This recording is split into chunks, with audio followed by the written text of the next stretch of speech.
오늘은 요한복음 5장 1절부터 20절을 살펴보도록 하시겠습니다.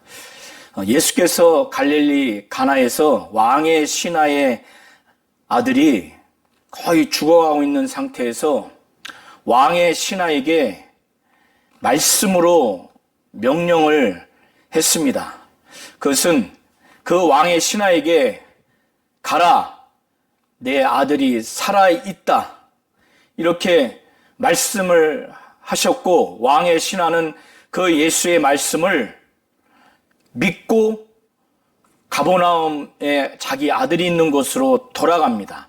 돌아가는 과정에서 왕의 신하의 종들이 예수께서 말씀하신 그때, 그 시간이 제7신대 유대인의 시간 계산법으로는 오후 1시입니다.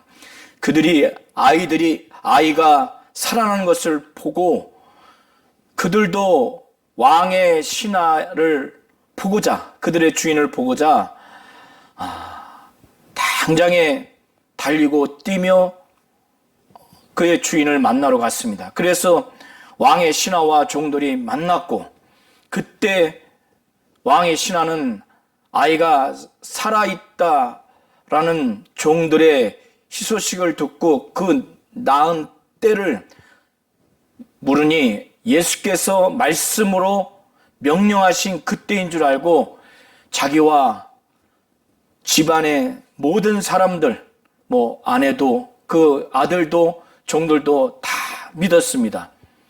요한복음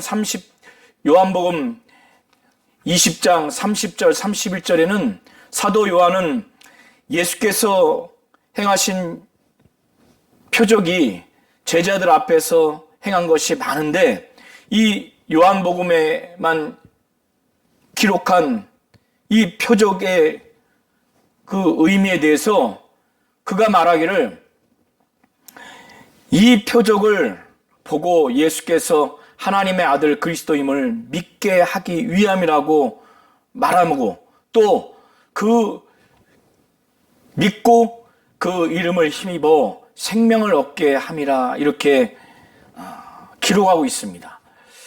이처럼 예수께서 왕의 신하의 아들을 말씀으로 명령해서 그것이 이제 살아난 이 표적은 그 왕의 신하와 그 집안에 있는 모든 사람들이 예수가 하나님의 아들 그리스도임을 믿게 되는 그런 놀라운 결과가 있었습니다. 그 사건이 있은 후에 예수께서는 이제 유대인의 명절이 되어서 예루살렘으로 올라가게 됐습니다. 유대인의 남자들은 6월절 그리고 77절, 초막절, 이 세 명절에 이 명절을 지키기 위해서 예루살렘으로 올라갑니다. 그런데 오늘 우리가 살펴보고자 하는 이 말씀 범위 안에는 유대인의 명절이 구체적으로 어느 명절인지는 나와 있지는 않습니다. 예수께서 예루살렘에 올라가셨는데, 예루살렘 성벽 중에서 북쪽 성벽에 입구가 있었습니다. 그 입구로 성전에서 제사를 드리기 위해서 양들이 그 입구로 들어갑니다. 그래서 오늘 2절에 예루살렘에 있는 양문이라고 그렇게 표현되어 있는 겁니다. 예루살렘에 있는 양문 곁에 히브리 말로 베데스다라고 하는 못이 있었습니다. 예수님 당시의 히브리 말은 아람어를 포함한 말입니다. 여기서 히브리 말은 아마도 아람어로 추정이 됩니다. 그래서 히브리 말로 베데스다라고 하는 못인데, 베데스다라고 하는 의미는 자비의 집이라고 하는 의미입니다. 여기서 못이라고 하니까 한국에서 연못처럼 작은 그 못으로 생각할 수가 있는데, 베데스다 못은 거의 축구장만한 크기의 못입니다. 그러니까 굉장히 크죠. 그리고 깊이도 6m 정도 된다고 합니다. 그런데 이 연못에 성전에서 제사를 드리기 위해서 가지고 온 동물들이 있지 않습니까? 소, 양, 이와 같은 동물들을 거기서 씻어요. 씻으니까 그 연못이 얼마나 더럽게 됩니까? 냄새도 나고 그런 연못이에요. 그런데 거기에 행각 5이 있습니다. 여기서 행각은 우리가 사극을 보게 되면은 집과 집 사이를 이어주는 그 통로 역할을 하는 그런 건물인데 기둥이 많이 있죠. 지붕이 있고. 그래서 가령 비가 오게 되면은 그곳을 지나쳐서 집과 집 사이를 이동하게 되는 겁니다. 행각 5이 있어서 그 행각에 병자들이 많이 거기 있었던 겁니다. 그 중에 앞을 보지 못하는 사람들, 그리고 다리를 저는 사람들, 혈기 마른 자들, 새 번역에는 중풍병자로 나와 있고, 또 현대인의 그 성경에는 손발이 마비된 사람들로 이렇게 표현되어 있습니다. 그리고 오늘 본문에 예수께서 치유하신 그 대상인 38년 동안 병으로 앓고 있는 이 환자도 거기에 있었던 겁니다. 그런데 그들이 왜 명절에 거기에 있었는가? 전에 내려오는 이야기가 있었던 겁니다. 그러니까 짧게 말씀드려서 전설이죠. 그것은 가끔 이 못에 천사가 내려오는데 천사가 내려오면서 이 연못을 휘저어서 물이 움직이고 난 다음에 가장 먼저 어떤 병에 걸린 사람이든지 그곳에 물에 들어가서 나오면은 병을 낫는다 하는 전해져 내려오는 이야기가 있었던 겁니다. 그래서 이제 전설이죠. 아마도 이 병자들이 많이 모였는 걸 보면은 그런 치유의 효과가 아마 있었지 않았을까. 그러니까 명확치는 않지만은. 그러니까 많은 사람들이 이렇게 모여있지 않습니까? 아마 평상시에는 약 300명 정도 모였다고 하고, 이렇게 명절에는 2,000에서 3,000명 정도가 모였다고 합니다. 그러니까 얼마나 많겠어요. 그런데 예수께서 그 행각을 보시면서 그 중에 많은 병자들이 있었지만은 아마도 38년 동안 그렇게 고생하면서 살아왔던 그 병자를 눈여겨본 것 같아요. 이를 치유해야 되겠다. 그것도 평일이 아닌 안식일에 이 사람을 치유해야 되겠다라고 작정하신 것 같아요. 그것은 안식일에 주인인 인자이신 예수께서, 만물을 창조하신 예수께서 그에게 참된 안식을 주고자, 그에게 있어서 육체의 쉼이 무엇이겠습니까? 당연히 38년 동안 자신을 고통스럽게 했던 이 병에서 치유하는 것이 그 사람에게서는 안식인 겁니다. 예수께서는 그래서 이미 38년 동안 걷지도 못한 손발이 마비된, 아마도 중풍병자이겠죠. 그 사람을 쭉 보니까 예수는 전지하신 분이시라 그를 딱 보니까 벌써 병이 오래된 거를 이미 아시게 된 거예요. 참 예수만이 그를 긍휼히 여길 수 있는 분이시죠. 예수만이 그를 알고 그를 긍휼히 여기고 그에게 참 안식을 줄 수 있는 분이시죠. 그래서 그에게 다가가신 거예요. 이미 보니까 병이 벌써 오래된 줄 아시고 그에게 자비로운 마음, 긍휼한 마음, 안식을 주고자 하는 진정한 마음으로, 그리고 병이 오래된 걸 아시고 그가 진정으로 병에서 치유되고자 하는 의지가 있는가, 욕구가 있는가. 그 의지와 욕구가 있어야 그에게 참된 안식을 줄 수 있는 예수의 병 치유가 그에게 진정으로 쉼을 줄 수 있고 안식을 줄 수 있고 예수께 감사하고 하나님께 감사할 수 있지 않겠습니까? 그래서 그에게 병 낫고자 하는 의지로서 내가 낫고자 하느냐 이렇게 묻는데 그 병자는 네, 제가 낫고자 합니다 이렇게 즉답을 하지 않고 자신이 지금까지 연못이 움직이고 난 다음에 들어가려고 해도 자기를 도와줄 사람이 없다는 거예요. 그 물이 움직이는 것을 보고 가려고 하면 다른 사람이 먼저 가는 겁니다.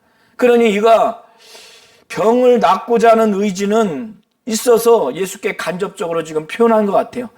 또 한편으로는 자기의 이 상황이 너무 답답하고 너무 괴롭고 너무 한탄스러운 자신의 이 상황을 예수께 말씀드리는 것 같아요. 그래서 예수가 당연히 하나님이고 하나님의 아들이라는 믿음은 이에게는 없습니다. 전후 상황을 보면. 그리고 왕의 신하처럼 표적과 기사를 행하는 분, 병자를 치유하는 분으로서의 신뢰도 없는 것으로 보여집니다. 그래서 그가 이렇게 한탄 섞인 자신의 비참한 상황, 그리고 우회적으로 병을 낫고자 하는 의사표시를 한 이 사람이 이런 대답을 하면서 이 앞에 계신 이분이 나를 연못에 넣어주는 도움을 주려고 하는가? 도움을 좀 주기를 바라는 마음으로 이렇게 대답은 하지 않았을까? 왜냐하면 예수가 하나님이고 하나님의 아들이라는 믿음이 전혀 없고 표적과 기사와 병자를 치유하는 대상으로서의 신뢰도 전혀 없기 때문에 그런 기대로 이런 대답을 한 것으로 보여집니다.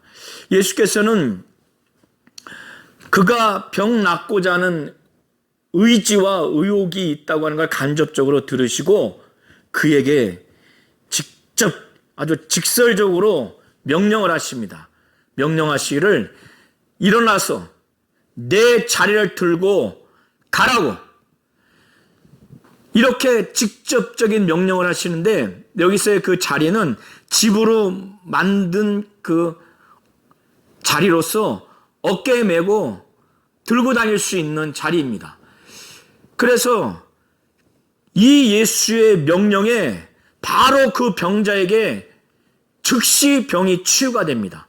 그러니까 만물을 창조한 창조자로서의 그 말씀, 귀신도 그 앞에서 벌벌벌 떨고 복종할 수밖에 없는 그 절대적인 능력이 있는 그분의 말씀으로서의 그 명령 앞에 38년 된 병이라 할지라도 즉시 그 병이 떠나고 그 즉시 병이 치유되는 장면입니다. 그렇기 때문에 이 병자의 예수에 대한 하나님으로서 하나님의 아들로서 믿음이 전혀 없어요. 메시아 그리스도라고 하는 믿음이 없어요. 표적과 기사와 병자를 치유하는 믿음이 없어요. 그리고 이 예수에 대한 간절한 이 믿음을 전제로 한 치유, 호소, 기도 이런 것도 없어요. 오직 예수가 창조자로서의 절대적인 말씀으로서의 명령, 귀신도 절대 복종하는 말씀으로서의 명령으로서 이 38년 된 병이 치유가 된 겁니다. 그래서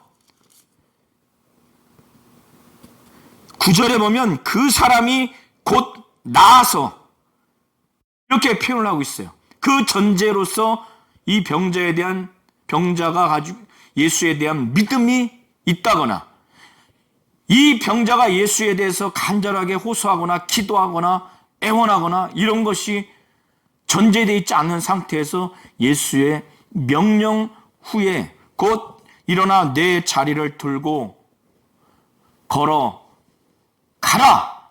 이 절대적인 명령 후에 그 사람이 곧 나은 결과를 성경은 기술하고 있습니다. 그래서 이 병자가 자기 몸에 즉시 나니까 이 자신이 느끼겠어요? 못 느끼겠어요? 당연히 느끼죠. 그런 다음에 들고 일어나 바로 걸어간 겁니다. 근데 이날이 안식일이에요. 자, 사도 요한은 이 부분을 기술했을 때는 안식일이 의미가 있는 겁니다.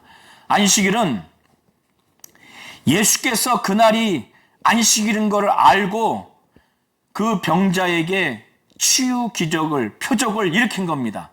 왜 평일에도 할 수 있음에도 불구하고 왜 안식일에 그것을 했을까? 요한복음 20장 30절 31절에 이미 사도 요한이 기록한 것처럼 예수께서 이 요한복음, 이 책에 기록되지 아니한 다른 표적을 제자들 앞에서 많이 행하셨지만 이것만을 기록한 것은 예수께서 하나님의 아들 그리스도이심을 믿게 하기 위함이라고 그가 증언하고 있습니다. 그리고 그를 그렇게 그리스도라고 믿고 하나님의 아들 그리스도임을 믿고 그 이름을 힘입어 생명을 얻게 하려 함이라고 그렇게 기록하고 있어요. 이렇게 안식일의 표적을 일으키신 것은 자신이 하나님의 아들 그리스도임을 믿게 하기 위해서 그렇게 한 겁니다. 그리고 이 병자에게는 참된 안식을 주신 거예요. 참된 안식이 이에게는 무엇인가? 안식일은 본래 그 제정의 의미는 만물을 창조하신 하나님 아버지께서 6일 동안 천지 창조를 하신 다음에 7일에 안식하신 것입니다. 그래서 인간들도 이 안식일에 쉬도록, 이 안식일은 만물을 창조하신 창조주 하나님을 기억하고 기념하도록, 그리고 인간이 육신이 쉬도록 그렇게 하라고 안식일을 제정한 겁니다. 안식일의 의미가 거기에 있는 겁니다. 히브리서 3장과 4장을 통해서 보시면 구약에 이렇게 율법에도 기록한 것처럼 안식일을 지키도록 그렇게 했고, 구약에서의 안식은 육신의 쉼, 안식을 인간들이 얻도록 하는 것인데 그것이 진정한 본질적인 안식이 아니라고 하는 것을 히브리서 기자는 그것을 증거하고 있습니다. 그래서 3장, 4장을 통해서 보면은 우리가 그것을 볼 수가 있는데 그 중에서 제가 히브리서 4장 8절부터 13절까지 제가 읽도록 하겠습니다. 만일 여호수아가 그들에게 안식을 주었더라면 그 후에 다른 날을 말씀하지 아니하셨으리라. 그런즉 안식할 때가 하나님의 백성에게 남아 있도다. 이미 그의 안식에 들어간 자는 하나님이 자기의 일을 쉬심과 같이 그도 자기의 일을 쉬느니라. 그러므로 우리가 저 안식에 들어가기를 힘쓸지니 이는 누구든지 저 순종하지 아니하는 본에 빠지지 않게 하려 함이라. 그러니까 여호수아가 이스라엘 백성들을 하나님의 명령으로 가나안 땅에 들어가게 해서 거기서 안식을 줬지만 그것이 참된 안식이 아니라는 겁니다. 만일 여호수아가 그들에게 안식을 주었더라면 그 후에 다른 날을 말씀하지 아니하셨으리라. 그러니까 본질적인 안식, 궁극적인 안식, 진정한 안식은 예수를 믿음으로 말미암는 우리 영혼이 구원받고 그래서 얻는 안식이고, 이 땅에서 그 안식을 우리가 누릴 수 있고, 더 실체적인 안식은 우리가 신령한 육체로 부활한 저 하늘나라에 들어가는 것을 두고 히브리서 기자는 말하는 겁니다. 그래서 12절, 13절 보면 이렇게 안식에 들어가기를 힘써야 된다고 11절에 말하면서 구약의 모세가 이스라엘 백성들을 광야에 인도했을 때 그 이스라엘 백성 전체가 하나님의 말씀, 명령의 말씀을 믿고 순종하지 않았기 때문에 육신의 안식마저도 얻을 수 없는 가나안 땅에 들어가지 못하는 결과를 낳게 됐어요. 히브리서 기자는 그것을 대조하면서 이제 우리가 복음의 말씀을 받아들인 다음에 믿음으로 이걸 정말 받아들이고 순종하도록 그렇게 지금 말씀을 증거하고 있습니다. 12절 13절에는 철저하게 하나님의 말씀에 순종하고 복종해야 된다고 하는 것을 말하는 겁니다. 하나님의 말씀은 살아있고 활력 있어 좌우의 날선 어떤 검보다도 예리하여 혼과 영과 및 관절과 골수를 찔러 쪼개기까지 하며 또 마음의 생각과 뜻을 판단하나니 지으신 것이 하나도 그 앞에 나타나지 않음이 없고 우리의 결산을 받으실 이의 눈앞에 만물이 벌거벗은 것 같이 드러나느니라. 그러니까 하나님의 말씀을 여기서 말하는 이유가 이 하나님 말씀에 대한 믿음과 절대적인 순종이 있어야 곧 예수 그리스도와 관련된 예수 그리스도에 대한 복음의 말씀에 대해서 절대 순종하고 복종해야 된다는 것을 말하는 겁니다. 그래서 진정한 안식에 들어가기를 힘써야 된다고. 다시 요한복음 5장을 돌아와서 살펴보시게 되면 이렇게 안식일에 병자를 치유해서 이 병자가 나아서 자리를 들고 걸어가니까 유대인들이 이 사람을 이제 알아본 겁니다. 38년 동안 병자인데 안식일에 자리를 들고 걸어가니까, 그러니까 물건을 갖고 걸어가니까 이게 안식일에 하지 말아야 할 일을 했다고 해서 옳지 않다, 위법이다, 이렇게 말하는 겁니다. 그래서 10절에 유대인들이 병 나은 사람에게 이르되 안식일인데 내가 자리를 들고 가는 것이 옳지 아니하니라.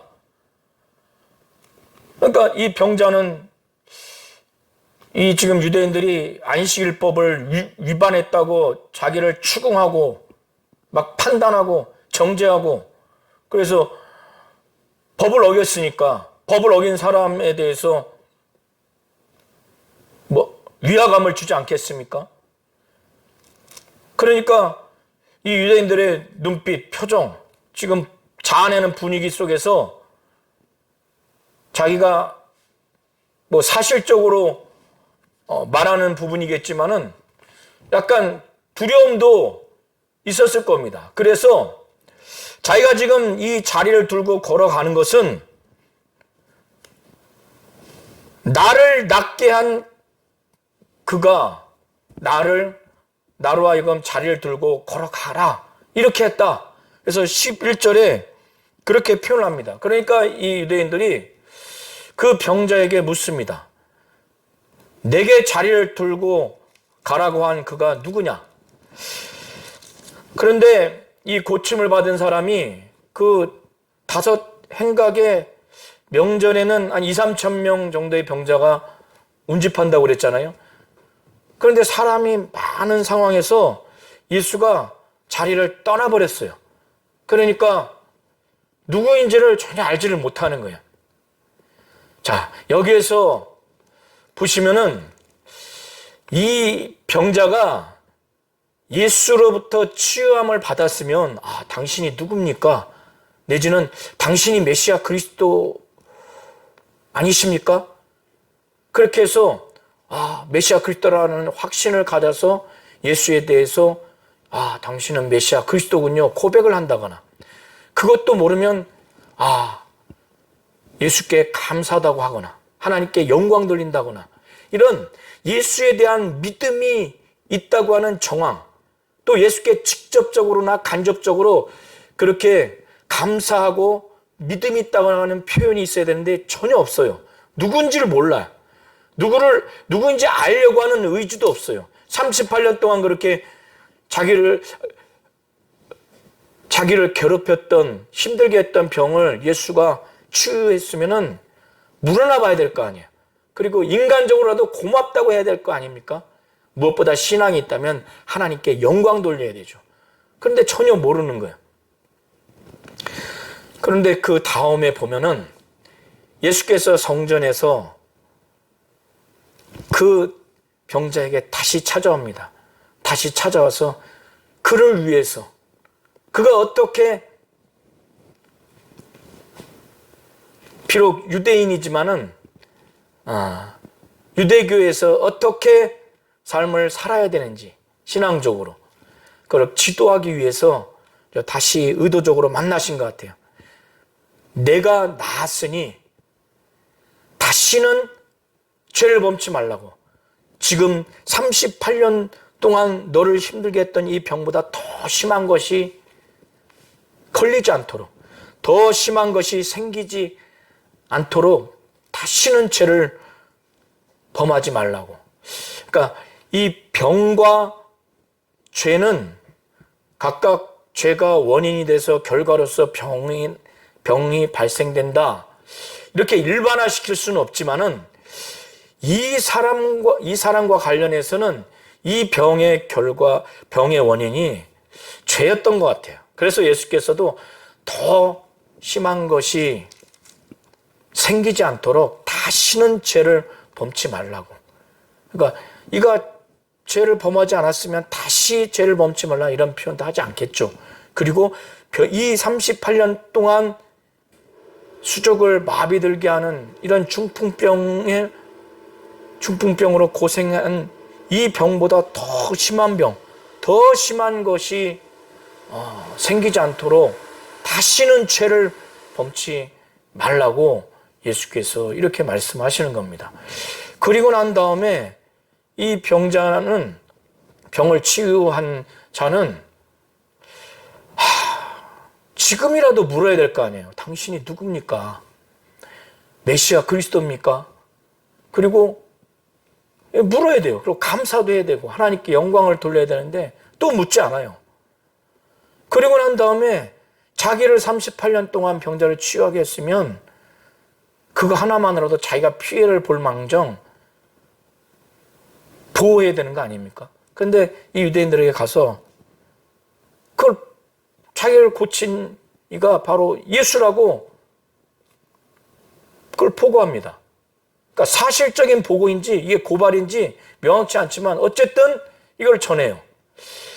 이렇게 전후 상황을 보면은 이 병자는 예수가 하나님이고 하나님의 아들이라는 것은 당연히 모르고 메시아 그리스도라고 하는 것도 몰라요. 그러니까 이런 예수에 대한 신분에 대한 믿음이 없어요. 그리고 왕의 신하가 갖고 있는 표적과 기사를 행하는 분, 병을 치유하는 분으로서의 신뢰도 없어요. 물론 그것이 정상적인 건 아니지만 그것마저 없습니다. 아무것도 없어요. 그러면 그 다음이라도 치유를 한 그 즉시라도 아니면 다시 성전에서 만난 그때라도 그걸 알아봐야 될 거 아니에요. 그리고 감사를 표해야 되지 않겠습니까?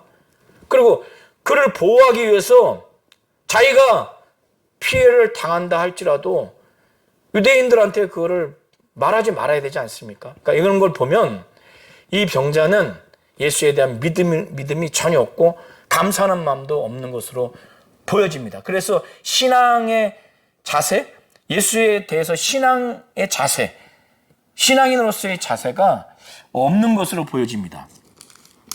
이 얘기를 들으니까 이제 예수에 대해서 이 유대인들이 박해요. 핍박합니다. 그 핍박하는 유대인들의 눈빛과 표정과 행동이 예수를 막 위해하고 위협하는 거겠죠. 그러니까 박해했다고 표현되어 있습니다. 개역 한글에는 핍박이라고 이렇게 표현이 되어 있어요. 그런데 왜 이들이 이렇게 말하는가? 왜 이렇게 핍박을 하는가? 그것은 모세가 시내산에서 십계명을 받은 명문화된, 성문화된 율법이 아닌 그 명문화된, 성문화된 율법을 실생활에서 해석해서 적용하기 위해서 장로들의 유전, 이렇게 구전으로 내려오는 그 율법, 구전율법, 곧 장로들의 유전을 집대성한 것이 미시나입니다. 그 미시나에 안식일에 하지 말아야 할 일 39가지가 기록되어 있는데 그 39가지에 이 38년 된 병자도 자리를 들고 걸어갔다고 해서 구전율법 위반이라고 하는 것이고, 예수께서도 병자를 치유하고 그 자리를 들고 걸어가라고 했기 때문에 구전율법 위반이라고 이렇게 말하는 겁니다. 그것 때문에 예수를 박해하는 거예요. 핍박하는 거예요. 이건 말도 안 되는 겁니다. 그러니까 예수께서 이 유대인들에게 이제 왜 안식일에 예수 자신이 병자를 치유하고 또 그 병자에게 자리를 들고 걸어가라, 가라 이렇게 한 이유, 그 변론을 예수께서 말씀하시기를 내 아버지께서 지금까지 일하니까 나도 일한다 이렇게 답변을 한 겁니다. 그런데 이건 너무나 하나님 뜻대로 하는 거예요. 그러니까 하나님이 안식일에도 일을 하시는 분이라는 거예요. 그 하나님이 내 아버지라는 거예요. 내 아버지가 일하기 때문에 나도 일한다는 거예요.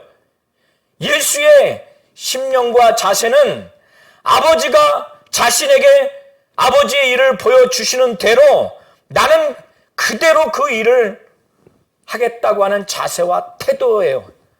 그렇기 때문에 안식일을 할지라도 하나님은 일하시는 분이시기 때문에 나도 일한다고. 그런데 유대인들은 이거를 도무지 이해할 수 없죠. 그러니까 안식일만 범할 뿐만 아니라 하나님을 우리의 아버지가 아니라 내 아버지, 자기의 친아버지라고 이렇게 표현을 하면서 하나님과 자기를 동등하게 지금 여기고 말하는 것 때문에 예수를 박해할 뿐만 아니라 이제는 눈에 살기를 가지고, 표정에 살기를 가지고 이 분위기가 예수를 죽이고자 하는 분위기를 자아내면서 예수를 죽이고자 그렇게 한 겁니다. 예수가 유대인들을 그래 쭉 보면서 내가 안식일에 이렇게 하는 것은 내 아버지께서 이제까지 일하니까 나도 일한다. 하나님은 6일 동안 천지 창조를 마치셨고 7일에 안식했지만 하나님은 그 이후에 매일같이 이렇게 창조한 만물을 운영하고 유지하는 데 있어서 그분은 계속 일하시고, 무엇보다 영혼이 있는 인간들이 육체 질병에서 하나님의 능력으로 특별히 예수 그리스도를 통해서 치유하는 이 일을 그가 먼저 하신 것입니다. 영혼을 구원하는 일을 끊임없이 하시는 거예요. 그러니까 예수께서는 아버지가 지금까지 일하시기에 나도 일한다 이렇게 말씀한 겁니다. 그러면서 이렇게 자기를 죽이고자 하는 이 유대인들, 이런 말을 했다고 자기를 죽이고자 하는 그들을 향해서 그러므로 내가 진실로 진실로 너희에게 이르노니, 이 진실로는 헬라어로 아멘 아멘입니다. 그러니까 매우 사실적이고 확정적인 그 내용을 내가 진중하게 말한다는 차원에서, 그걸 이것을 받아들여야 한다고 하는 차원에서 내가 너희에게 진실로 너희에게 이르노니, 아들은 아버지께서 하시는 일을 보지 않고는 아무것도 스스로 할 수 없다고. 그러니까 아들은 아버지가 하시는 일을 보지 않으면 아무것도 할 수 없다는 거예요. 무능한 걸 말하는 것이 아닙니다. 왜 그런가? 아들은 아버지가 행하시는 대로 그걸 그대로 행해야 되겠다고 하는 것이 아들의 심령의 자세와 태도입니다. 그러니까 아버지가 행하시는 것을 보면 무조건 앞뒤 계산하지 않아요. 핍박을 하든 자기를 죽이든 그것이 안식이라 할지라도 그걸 그대로 행한다는 거예요. 그럼 반대로 아버지가 자기에게 보여주시지 않았다면, 아버지가 행하신 것을 보지 못하면은 그는 아무것도 할 필요도 없고 해서도 안 된다는 차원에서 아무것도 할 수 없다고 말하는 거예요. 아버지 뜻과 아버지의 계획과 아버지의 의도가 담긴 그분의 일을 그는 아버지가 보여주시면은 아버지의 뜻과 아버지의 의도와 아버지의 계획을 알고 거기에 담긴 아버지의 감정을 알기 때문에 그걸 아는 아들이 그걸 좌시하겠어요? 그걸 그대로 행하죠. 그런데 보지 않고는 당연히 아무것도 할 수 없죠. 아버지에 대해서 의존적인 거예요. 아버지에 대해서 순종적인 겁니다. 또 한 측면에서는 자기가 지금 안식일에 이렇게 병자를 치유하고 일어나 내 자리를 들고 가라고 한 것도 당연히 아버지가 내게 보여주셨기 때문에 그 일을 했다는 차원에서 말하는 거예요.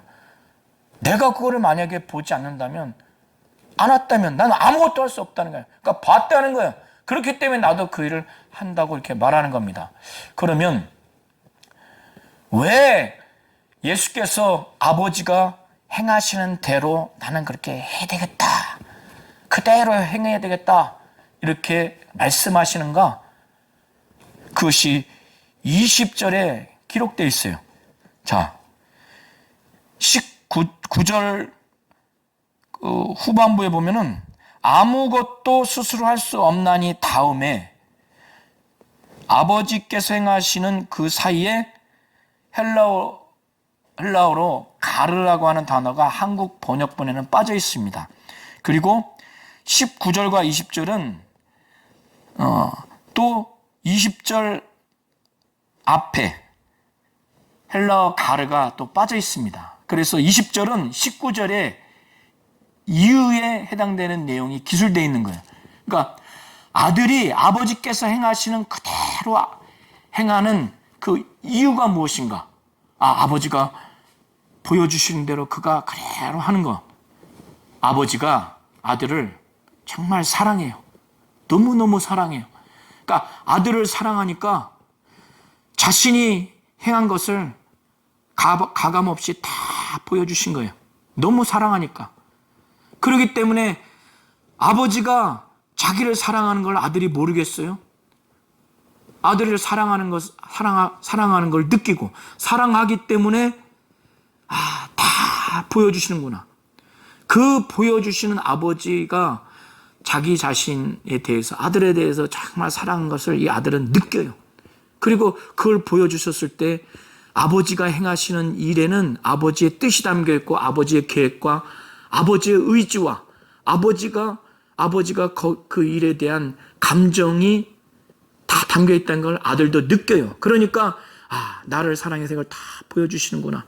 그리고 그 일에는 정말 아들만이 느낄 수 있는 아버지의 뜻, 그리고 의지, 아버지의 계획, 아버지의 감정이 고스란히 담겨 있다는 걸 아들이 아니까 어떻게 그것을 자기만 그것을 목격하고 맙니까? 어떻게 그 일을 기계적으로만 자기가 이해하고 멈춥니까? 그러니까 아버지가 날 너무 사랑하는구나. 그리고 이 일을 다 보여주시는데 이 일을 보여주시는 아버지가 이 일을 향해서 아버지의 뜻과 의지와 계획과 또 감정을 다 느낄 수 있으니까, 그리고 아버지가 이것을 나보러 행하라고 하는구나.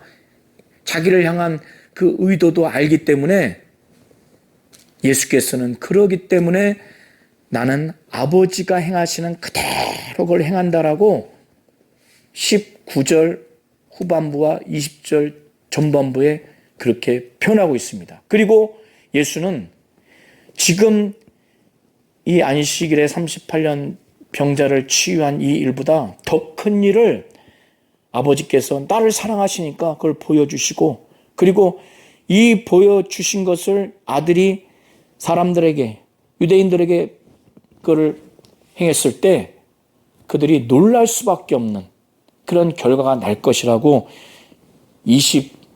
6절 후반부에 말하고 있습니다. 더 큰 일을, 그보다 더 큰 일을 보이사 너희로 놀랍게 여기게 하시리라. 하나님 아버지가 그렇게 하신다는 겁니다. 여기에서 우리 성도님들이 잘 보셔야 될 것은 아들이 아버지에 대해서 취하는 자세와 태도가 우리 신앙생활에 적용됐으면 좋겠습니다. 먼저는 아버지가 아들을 정말 사랑하신다는 것. 그래서 아버지가 아들에게는 가감없이 그가 하고자 하는 일을 다 보여주셨다는 것. 그리고 더 큰 일도 보여주신다는 것. 그리고 그것을 사람들에게 나타내게 하셔서 유대인들이 더 놀라도록 하나님이 이렇게 하신다는 것. 아버지가 아들을 정말 사랑하셔서 그에게 다 그 행하시는 일을 보여주신다는 것.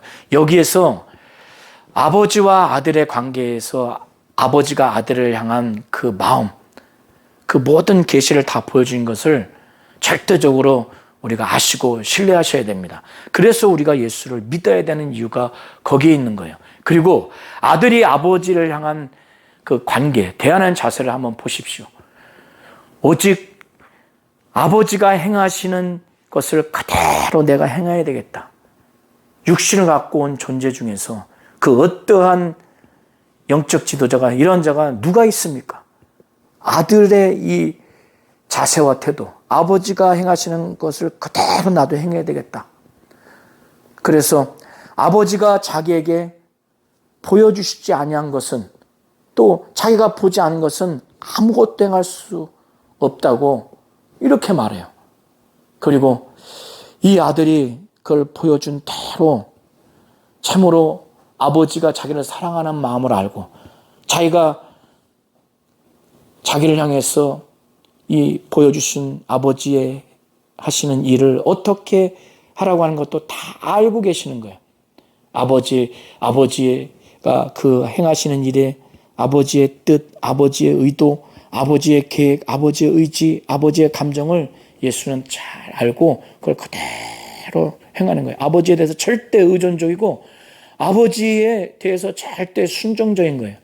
우리 성도님들이 이렇게 예수와 같이 하나님 아버지에 대한 이런 전적인 그 순종, 전적인 의존하는 그런 모습, 이러한 신앙을 절대적으로 본받고 오직 성령으로 예수의 마음을 품고 예수를 바라보고 예수를 닮아가려고 하고 그리스도의 장성한 분량에 이루고자 하는 그러한 자가 되셨으면 좋겠습니다. 다음 시간에 또 성경을 가지고 나누도록 하겠습니다.